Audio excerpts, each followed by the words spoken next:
In his classic book, Zen Mind, Beginner's Mind, Shunryu Suzuki Roshi famously said, "In the beginner's mind, there are many possibilities, while in the expert's there are few."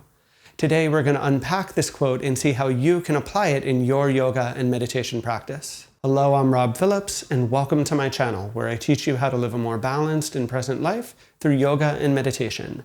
Today, we're going to do another deep dive into the philosophical side of our practice, today unpacking this quote from Zen Mind, Beginner's Mind.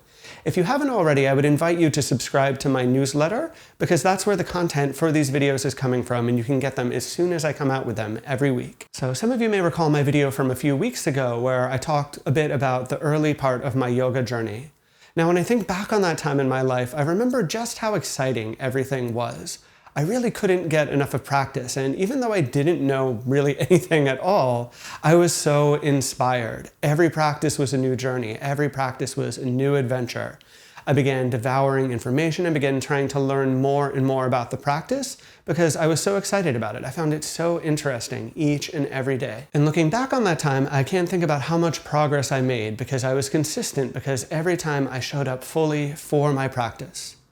Now here today, some 15 years later, yoga is almost part of my DNA. It's something I do all the time. It's become routine.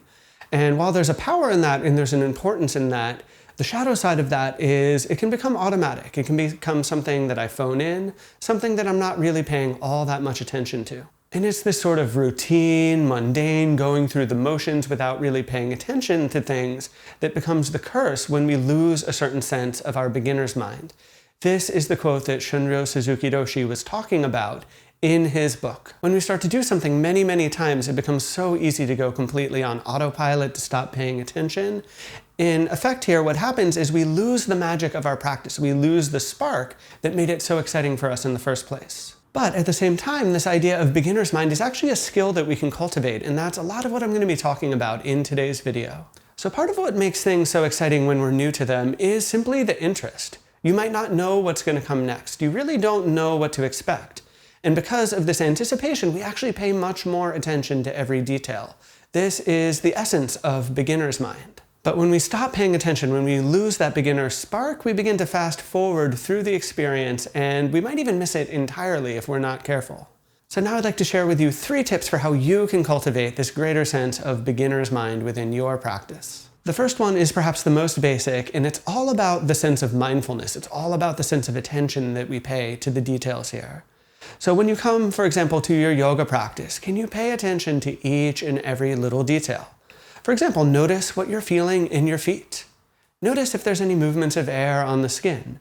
These are the types of little details that I try to get us to pay attention to all the time in our yin yoga practice. By paying more attention, we can spark this sense of interest. We can spark this sense of curiosity. We can try to see each moment as if it was the first time doing it. If you had never practiced yoga before, if you had never done this pose before, what would that be like for you? And of course, for those of you watching this video who are still new, I encourage you to really lean into the sense of curiosity because it's so powerful. The second practice that I'd like to offer here is a little more elaborate, but what's nice about it is it's something you can actually apply in your daily life as well. And that's what I would call imagining that you are on a vacation. So if you think about when you travel, when you're on vacation, every single thing is interesting and new because it is new and unique to you, especially if you travel, for example, to a foreign country. That's why we can spend a week or 2 away and it feels like we've gone on an epic journey. It might feel like we've been gone for months at a time. I certainly have had that experience in my travels. Now, unfortunately, we can't replicate this perfectly, but we can certainly use our intentions to try and replicate this quality of mind within our experience. When you go about your daily life, try to look at the room, try and look in the environment around you as if it was a foreign country, as if you were traveling. What are all the little details that you've tuned out along the way? What's something different and unique about this point, this moment? If we cultivate this skill, we look at the world with a greater sense of interest. In essence, we're looking at everything as if it was the first time we may have done it. This is the beginner's mind. This is that spark of interest and curiosity that Shunryu Suzuki Roshi was talking about. And the third tip to mix things up is to literally try something new and different than your normal routine. So for example, if you typically only practice yin yoga, why not try a flow or a vinyasa class? If you only practice vinyasa yoga, why not try a yin yoga class? You can practice with a different teacher, you can practice with a different studio, you could try a new recording or a guided meditation. All of these little details will help to spice things up and help to mix things up. And just to be clear here, I am a huge advocate for consistency in our practice. But having said that, every once in a while, you can spice things up. Try a different teacher, try a different practice.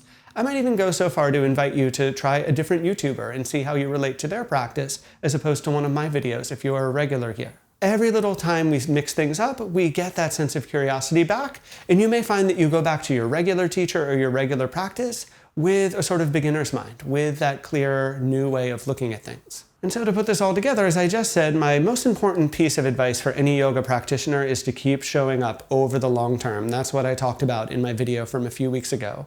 But perhaps maybe the second most important skill after that is to keep this sense of beginner's mind, to stay interested in your practice, to stay curious about everything that's showing up for you. If you can commit to that over the long term, your practice will continue to grow and evolve, and you can avoid some of the pitfalls of falling into a rut, of falling into monotony. So let me know what you thought about this in the comments down below. How have you invited a sense of beginner's mind? As always, if you enjoyed this video, please give it a like, and if you have not yet, please subscribe to my channel. And finally, as I said in my introduction here, I really do encourage you to subscribe to my newsletter because I'm going to be offering more reflections like this each and every week.